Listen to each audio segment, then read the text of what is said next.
The Last Diplomat. Dr. Sarah Chen stood at the viewport of the Terran diplomatic vessel Olive Branch, watching the massive crystalline structures of New Centauri Station glitter against the void of space.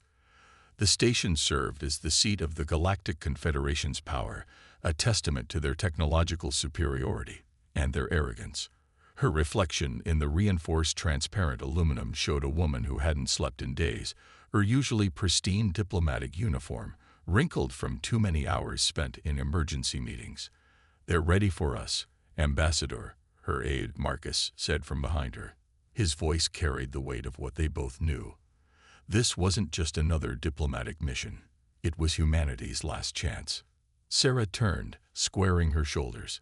"Any word from Earth Command?" Marcus shook his head, his dark skin ashen under the ship's lights. "Nothing new. The quantum beacon is still active, but—" He didn't need to finish. They both knew what waited back home. Earth's experimental defense grid, untested and possibly unstable, their final gambit against the Confederation's overwhelming military might.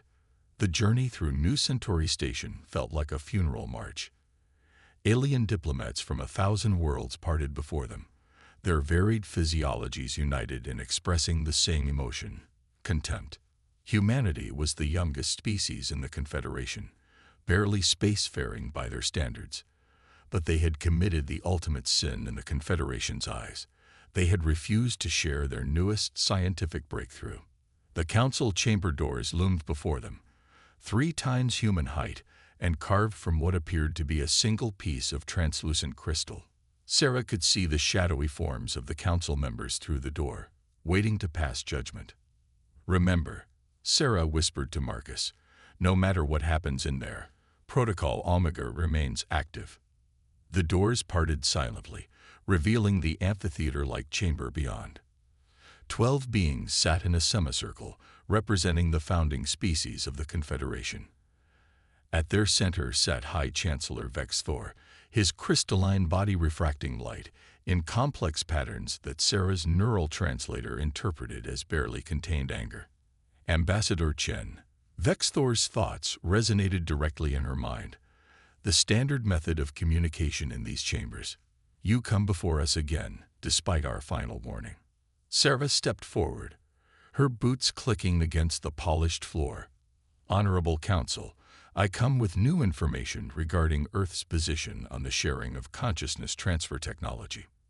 A ripple of something like laughter moved through the council. "There is nothing to discuss," came the thought voice of Administrator Pell, her tentacles writhing in what Sarah had learned was amusement. "Your species will share this technology, or we will take it. The decision has already been made." Sarah activated her neural interface, projecting a hologram into the center of the chamber. It showed a simple diagram, a human brain alongside the quantum patterns Earth's scientists had discovered. "What we found isn't just technology," she explained. "It's fundamental to human consciousness itself. We don't fully understand it yet, and sharing it prematurely could be catastrophic for both." "Enough." Vex Thor's interruption came like a physical blow. "Your species' continued defiance is nothing but proof of your primitive nature. We have been patient, Ambassador Chen. That patience has ended." Sarah felt a chill run down her spine as she saw the decision in their postures before they announced it. She discreetly pressed a small device in her pocket, sending a quantum-encrypted signal back to Earth. "The Confederation hereby announces its intention to assume direct control of Earth and all its territories," Vex Thor declared. "Our peacekeeping fleet has already departed. They will arrive within your solar system in exactly 48 Earth hours." Sarah stood straighter, her voice steady despite the trembling in her hands. "Then you leave us no choice but to activate the Horizon Protocol." For the first time, uncertainty flickered through the council chamber. "Explain," demanded Vex Thor. "Earth's consciousness research led us to understand something fundamental about reality itself," Sarah said, her words careful and measured. "We've learned to manipulate what we call consciousness fields on a quantum level, the technology you want so badly. It's not just about transferring minds. It's about the very fabric of space-time itself." Administrator Pell leaned forward. You threaten us with theoretical physics. Sarah smiled, but there was no warmth in it. No, Administrator. I warn you with applied physics. The Horizon Protocol is already in place around Earth. When activated, it will create a consciousness-driven quantum barrier that will rewrite the rules of reality within its sphere of influence. Your ships won't just be stopped. They'll never have existed in the first place. Laughter erupted again, more derisive this time. Impossible, Vex Thor declared. No species at your level of development could achieve such a thing. That's exactly why we achieved it, Sarah replied quietly. Because we're young. Because we think differently. Because we haven't learned what's impossible yet. She turned to leave, then paused. You have 48 hours to recall your fleet. After that, we'll show you just how possible the impossible can be. As she walked out of the chamber, Sarah felt the weight of what she'd just done pressing down on her. Earth scientists weren't certain the Horizon Protocol would work as intended. It might do nothing. It might do everything they feared. But faced with the choice between submission and extinction, humanity had chosen to roll the dice with reality itself. Behind her, the council erupted into urgent discussion, but Sarah didn't look back. She had delivered humanity's message. Now all that remained was to see if the Confederation would heed it, or learn the hard way that humanity's greatest strength had always been doing what everyone else thought couldn't be done. Silent thunder. The olive branch erupted from hyperspace at the edge of the solar system, its quantum drive cooling in streams of blue light. Sarah stood at her familiar spot by the viewport, watching distant Earth grow from a pale blue dot to a marble streaked with white clouds. But now something new surrounded her home world, a faint, shimmering distortion that rippled like heat waves over desert sand. The Horizon Protocol is visible from space now, Marcus said, his voice barely above a whisper. Dr. Patel says the quantum field is stable, but he trailed off, and Sarah knew why. No one really understood what they had created. Her neural interface pinged with an urgent message from Earth Command. Admiral Chen, her mother, appeared as a hologram in her private quarters. The Confederation fleet has increased speed, Lisa Chen said without preamble. New arrival estimate, 6 hours. Sarah felt her stomach drop. That's impossible. Even their fastest ships. They've developed something new, her mother interrupted. Sarah, the Council never intended to negotiate, did they? No, Sarah admitted, sinking into her chair. They wanted an excuse. Our consciousness research frightens them because it suggests their understanding of the universe is incomplete. Rather than adapt, they've chosen to eliminate the threat to their worldview. The Admiral's hologram flickered. Then we proceed as planned. Project Singularity is ready for activation. Dr. Patel wants to brief you on the final calculations. In the ship's science lab, Dr. Aisha Patel hunched over holographic displays, showing complex quantum calculations. The physicist looked like she hadn't slept in weeks, her silver hair disheveled, her dark eyes intense. The consciousness field is acting exactly as theorized, Aisha said without looking up. When the Confederation fleet arrives, their ships will encounter what we're calling a reality gradient. The closer they get to Earth, the more our collective consciousness will influence local space-time. Sarah studied the equations, her neural interface helping her grasp the complex physics. And you're certain this won't affect Earth itself? Aisha finally looked up, her expression grim. Certain? No, but we've discovered something extraordinary, Sarah. Human consciousness doesn't just observe quantum states, it creates them. Billions of human minds, working in unconscious harmony, can literally rewrite the rules of physics within our sphere of influence. The Council called it impossible, Sarah murmured. Because they've spent millennia believing consciousness is something that happens in reality, Aisha replied. They never considered it might be the other way around. Alarms blared throughout the ship. Sarah's neural interface flashed with tactical data. The Confederation fleet had appeared at the edge of the solar system. Nearly 1,000 ships, from massive dreadnoughts to swarms of fighters, all bearing down on Earth. "They're not even trying to communicate," Marcus reported from the bridge. "Multiple weapon systems charging." Sarah watched the tactical display, her heart pounding. The Confederation ships moved with precision, spreading out into an attack formation designed to overwhelm Earth's conventional defenses. They hadn't yet noticed that Earth had no conventional defenses deployed. Everything hinged on the Horizon Protocol now. "Dr. Patel," Sarah said quietly, "activate the field." Aisha's fingers danced over her console. Around Earth, the shimmering distortion intensified. Sarah's neural interface registered a strange sensation, as if reality itself had begun to flex and bend. The lead elements of the Confederation fleet entered the outer edge of the field. At first, nothing seemed to happen. Then Sarah's instruments began reporting impossible readings. Space itself appeared to be folding, creating geometries that shouldn't exist in normal spacetime. "They're trying to power through it," Marcus reported. "Their shields are at maximum." Sarah watched as the massive fleet encountered increasingly strange phenomena. Light began behaving oddly, creating mirror images and ghost projections of ships that may or may not have been real. Quantum sensors showed probability waves collapsing in ways that defied conventional physics. "It's working," Aisha whispered. "The collective consciousness of humanity is asserting itself over local spacetime. Their technology can't compensate because it's based on a fundamental misunderstanding of how reality works." The Confederation fleet's neat formation began to break down. Ships reported conflicting sensor data, unable to determine their true positions relative to each other.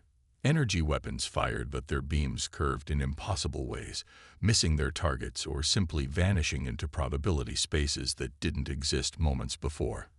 "They're trying to retreat," Marcus announced, but his voice held a note of awe. "But they can't find their way out. The space they came through doesn't exist anymore." Sarah watched as the mighty fleet began to break apart. Some ships simply vanished, either destroyed or shifted into parallel realities. Others found themselves suddenly thousands of kilometers from their previous positions, their crew experiencing time at different rates. The carefully coordinated attack dissolved into chaos. "Send this message to all Confederation frequencies," Sarah ordered. "This is Ambassador Chen. What you are experiencing is just the beginning of what human consciousness can achieve.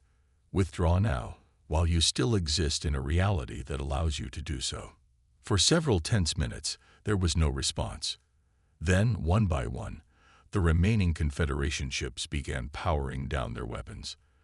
Those that could still navigate began retreating, their once proud formation reduced to a scattered withdrawal. But Sarah felt no triumph as she watched them flee. "Dr. Patel," she said softly, "what exactly have we done to the nature of reality in our solar system?" Aisha looked up from her readings, her expression both terrified and exhilarated. "We've proven that consciousness doesn't just observe reality, Sarah. It creates it. And now that humanity knows this," she gestured at the shimmering field surrounding Earth, "we can never go back to thinking of ourselves as just another species in the galaxy. We've become something else entirely." Sarah turned back to the viewport, watching the retreating Confederation ships. She knew this wasn't over. They had just changed the rules of existence itself, and the galaxy would never be the same. The question now was, were they ready for what came next? The breaking point. The emergency session of Earth's United Council filled the massive chamber with tense voices and flickering holograms. Representatives from every nation watched as Dr. Patel presented the latest data, her normally steady hands trembling slightly as she manipulated the quantum imaging displays. "The consciousness field is evolving," she reported. "What began as a defensive barrier has become something far more complex. Our collective human consciousness isn't just bending reality anymore. It's reshaping it according to our deepest unconscious expectations." Sarah stood at the podium beside her, watching the faces of Earth's leaders as they grappled with the implications. Through her neural interface, she could feel the subtle vibrations of the changed reality around them, like ripples in a pond that had never been still before. "Show them," she said quietly to Aisha. The physicist nodded and expanded her holographic display. The image showed Earth from orbit, but not as it had ever been seen before. The planet was surrounded by what looked like a web of golden light, complex geometric patterns shifting and flowing in response to the collective thoughts and emotions of 7 billion human minds. We're receiving reports from across the solar system, Sarah continued. The consciousness field is affecting everything within its reach. Mars colonists report spontaneous atmospheric thickening. Europa's ice is crystallizing into structures that shouldn't be possible, and we're detecting quantum entanglement patterns that suggest our consciousness is reaching even further. And the Confederation? Someone asked from the shadows. They're coming back, Marcus announced, stepping onto the platform. His neural interface projected tactical data across the chamber. 3 fleets this time, bigger than before. But they're different. The images showed Confederation ships that had been modified, their usual sleek designs now twisted into shapes that seemed to defy ordinary space. They're trying to adapt their technology to operate in consciousness-altered space, Aisha explained. But they're working from a fundamental disadvantage. They're trying to use machines to duplicate what our minds do naturally. A deep rumble shook the chamber. Outside, the sky had taken on a strange, iridescent quality, as if reality itself was becoming visible to the naked eye. How long do we have? Sarah asked. 2 hours until they reach the outer field, Marcus replied. But Dr. Patel's model suggests something else is happening. Something bigger. Aisha stepped forward, her voice urgent. The consciousness field isn't just a shield anymore. It's becoming a catalyst. Human minds are starting to access quantum states directly, without technology. We're seeing the beginning of a species-wide evolutionary leap. As if to emphasize her point, several council members suddenly gasped. Sarah felt it too, a strange sensation of expansion, as if her mind was stretching beyond the confines of her skull. Through her neural interface, she could sense others experiencing the same thing. It's starting, Aisha whispered. The field is accelerating our cognitive evolution. We're becoming aware of quantum states we could never perceive before. Sarah closed her eyes, letting the new awareness wash over her. She could feel the approaching Confederation fleets like dark spots in a field of light, their artificial attempts to manipulate space-time crude compared to the elegant patterns being woven by human consciousness. They don't understand, she said, opening her eyes. They think this is about technology, about weapons. They don't realize we're not fighting them anymore. We're becoming something else entirely. The chamber erupted in overlapping conversations, but something had changed.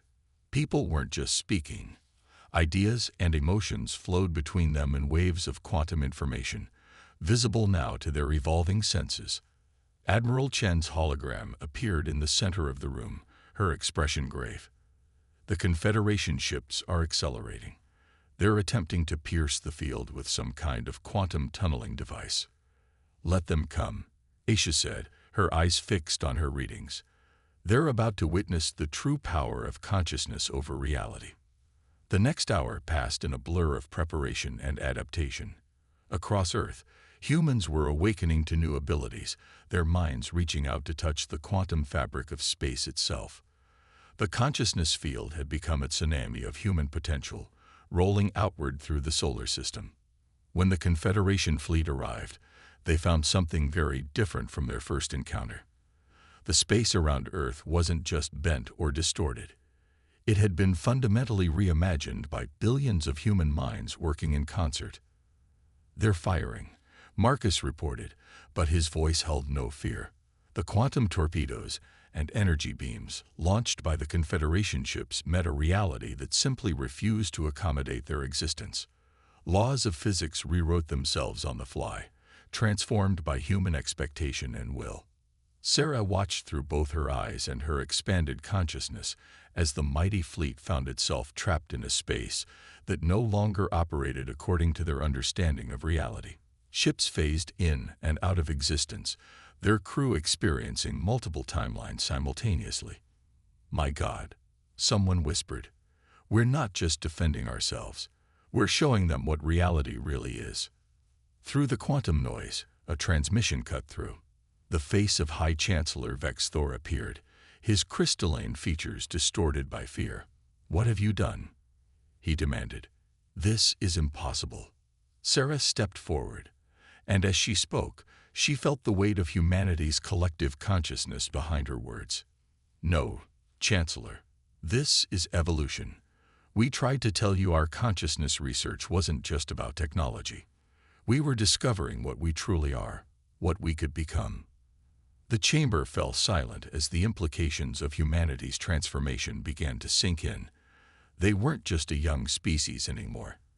They had become pioneers of a new kind of existence, where consciousness and reality were revealed as two aspects of the same fundamental truth.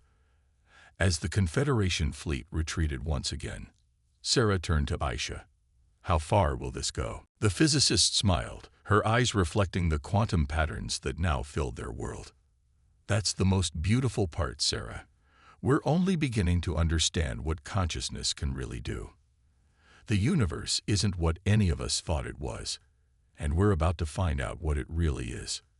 In the space around Earth, the golden web of human consciousness continued to expand, reaching out toward the stars with the unstoppable force of awakened potential. Would you like me to continue with Part 4? We can explore the full emergence of humanity's new consciousness-based civilization. The Confederation's struggle to cope with this paradigm shift. The personal transformations of our main characters. The broader implications for the galaxy. The next phase of human evolution. Let me know if you'd like any adjustments to this third part before we proceed. Quantum Awakening. Sarah stood in what had once been her office at Earth Command, though the concept of space had become increasingly fluid. The walls seemed to breathe with quantum possibilities, and through her enhanced consciousness, she could perceive multiple versions of reality overlapping like pages in a book. A month had passed since the Confederation's second retreat, and humanity had changed more in those 30 days than in the previous 1,000 years. The consciousness field had become a permanent part of human existence, transforming not just their capabilities, but their very understanding of what it meant to be human. "The Confederation is calling again," Marcus said, appearing beside her. Or perhaps he had always been there, time being as malleable as space in their new reality. They're different this time. The communication manifested not as a hologram, but as a direct quantum transmission, perceivable through their evolved consciousness. High Chancellor Vex Thor's presence felt diminished, humbled. Ambassador Chen. A chancellor's thoughts resonated across quantum states. "We request dialogue." Sarah smiled softly. "You mean you're ready to listen now?" "We have been incorrect in our assumptions," Vex Thor admitted. "Our greatest scientists have studied what your species has become. They say you've achieved what we long thought impossible: direct conscious manipulation of quantum reality itself." Through her enhanced perception, Sarah could sense the fear and awe radiating from the Confederation leader. But there was something else too, a desperate hunger for understanding. "Chancellor," Sarah replied, "what you're seeing isn't just technology or even evolution. It's revelation. Humanity hasn't just changed. We've awakened to what consciousness always was. Reality isn't a fixed thing to be observed. It's a dance between mind and matter, thought and possibility." She gestured, and the space around them shifted, creating a shared quantum space where their minds could meet directly. The Chancellor's crystalline consciousness flickered with surprise at the ease of the manipulation. "Impossible," he whispered, but the word had lost its power. "Look," Sarah said, extending her awareness to include the solar system. The consciousness field had transformed their corner of space into something entirely new. Planets were no longer just physical bodies, but nexus points of thought and possibility. The Mars colonies had evolved into crystalline structures that existed in multiple states simultaneously, their inhabitants living in harmony with quantum uncertainty. The asteroid belt had become a symphony of consciousness-driven engineering, with structures that defied traditional physics. "This is what we tried to tell you," Sarah explained. Human consciousness wasn't just another technology to be shared or stolen. It was a key to understanding reality itself. And now that we've turned that key, she let the thought hang as new data streamed in through her quantum awareness.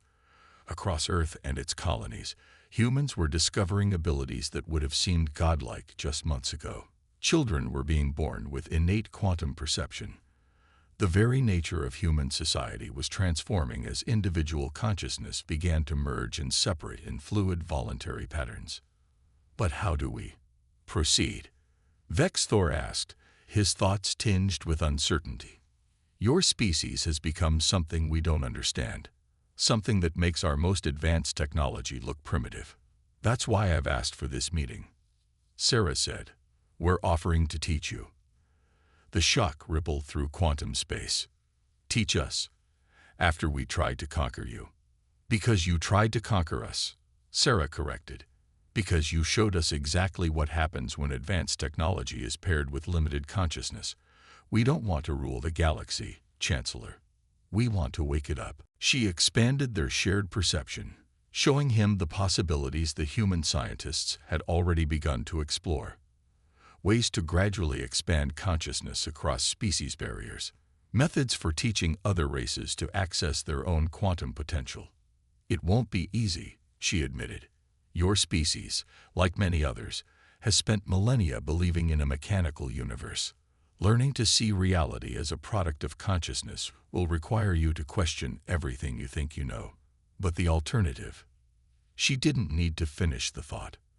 They both knew the Confederation couldn't continue as it was, not with humanity's transformation reshaping the fundamental nature of spacetime itself. There will be resistance, Vexthor warned. Many will see this as a threat to everything we've built. Of course there will, Sarah agreed. Change is always frightening, especially change this fundamental. But look around you, Chancellor. The universe isn't what any of us thought it was. We can either embrace that truth together, or let our fear of it tear us apart. As if to emphasize her point, a wave of quantum distortion rippled through nearby space. Another breakthrough in human consciousness affecting local reality. The Chancellor's presence flickered as he struggled to maintain his quantum coherence in the altered space. How? He began, then reformed the question. Where does this end? What do your people become? Sarah let her consciousness expand fully, sharing with him the vision that had begun to form in humanity's collective awareness. We become what consciousness was always meant to be, not just observers of reality, but conscious participants in its creation. And we want to share that journey with all sentient beings who are ready to take it. The quantum space between them hummed with possibility as humanity's offer hung in the transformed void. Not conquest, not submission, but evolution itself. Would you like me to continue with the final part? We can explore the Confederation's decision and its consequences, the spread of consciousness evolution throughout the galaxy, the emergence of a new form of civilization, the personal conclusions for our main characters, the ultimate implications for the nature of existence itself. Let me know if you'd like any adjustments to this fourth part before we conclude the story.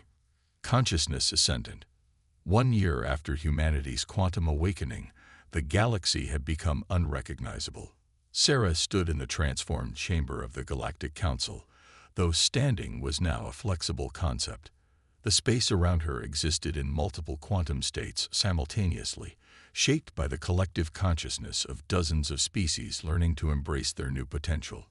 High Chancellor Vexthor's crystalline form shimmered with newfound awareness as he addressed the assembled representatives. Like many of his people, he had undergone dramatic changes as the Confederation embraced humanity's teachings. His consciousness now resonated across multiple dimensions, his thoughts carrying the weight of quantum possibility. The Great Awakening spreads, he announced, his words manifesting as patterns of light and thought. 300 more worlds have achieved initial quantum consciousness. The barriers between mind and reality continue to dissolve. Sarah watched the reactions ripple through the quantum field that connected all present beings. Some species had taken to the transformation easily, their consciousness expanding like flowers opening to sunlight. Others struggled, generations of rigid thinking, making it difficult to accept reality's fluid nature. Dr. Patel materialized beside her, or perhaps manifested from another probability stream. The physicist's consciousness had evolved to the point where she existed as much in quantum possibility as in physical form. "The mathematical models are beautiful," Aisha said, her thoughts creating complex geometric patterns in the shared space. Each species approaches quantum consciousness differently, adding new harmonics to the universal field. We're not just changing reality, we're expanding it. Through their enhanced perception, they could see the changes spreading across the galaxy like ripples in a cosmic pond. Worlds that had once been bound by physical laws were becoming centers of conscious creation. Space itself was awakening, responding to the collective will of countless minds learning to touch quantum reality directly. Marcus appeared, his consciousness now a familiar pattern in the quantum dance. "The deep space sectors are reporting new phenomena," he announced. "The quantum field is affecting regions we haven't even reached yet.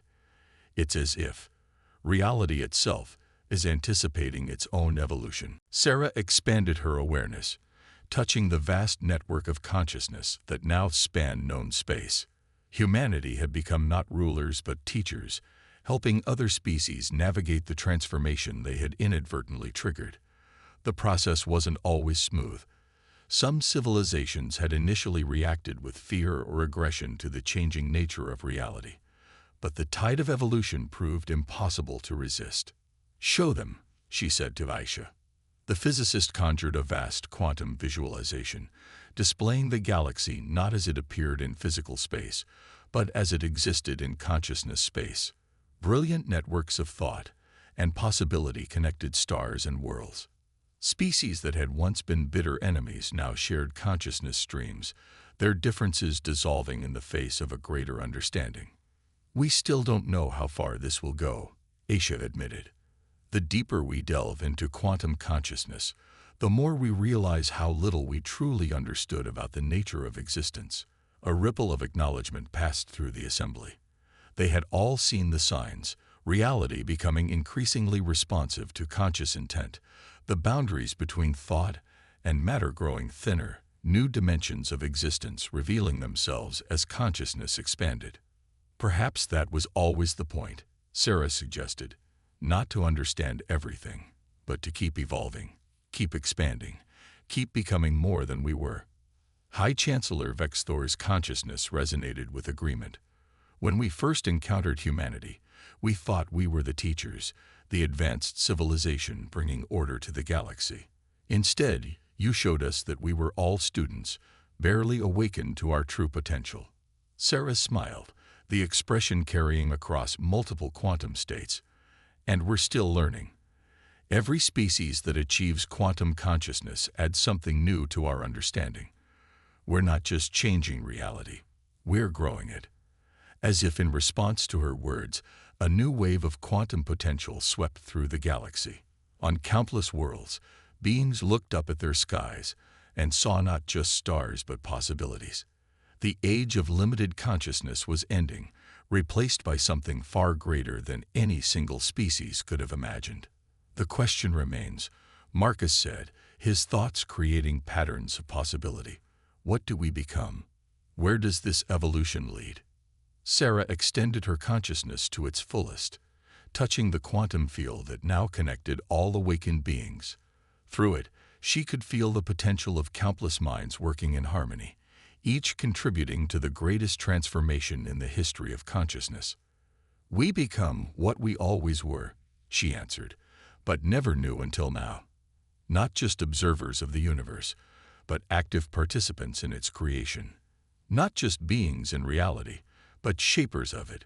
Around them, the quantum field hummed with potential as billions of minds touched the true nature of existence. The galaxy had changed not through war or conquest, but through the simple, profound realization that consciousness itself was the fundamental force of reality. And this, Sarah thought, sharing the realization with all connected minds, is just the beginning. In the space between thoughts, between quantum states, between what was and what could be, A new kind of civilization continued to emerge, not bound by physical laws but guided by the limitless potential of conscious creation, not divided by differences but united in the dance of evolution. The universe, they had discovered, was not a place but a process, an endless unfoldment of consciousness becoming aware of itself. And humanity's greatest achievement had not been mastering this process, but sharing it, teaching it, letting it grow beyond their control into something greater than any single species could have imagined. As the assembly dissolved into quantum possibility, Sarah felt the truth that had always been there, waiting to be discovered. Reality was not a limitation to be overcome, but a canvas for consciousness to paint upon. And the masterpiece was only beginning to take shape. The end. This concludes our story, bringing together themes of the transformation of consciousness and reality, the evolution of civilization beyond physical limitations, the power of teaching and sharing versus conquering, the endless potential for growth and change, the fundamental unity of all conscious beings. Would you like me to help create supplementary materials like a synopsis for your YouTube channel, a detailed description, engaging hashtags, art prompts for visualization, or anything else to help present this story to your audience?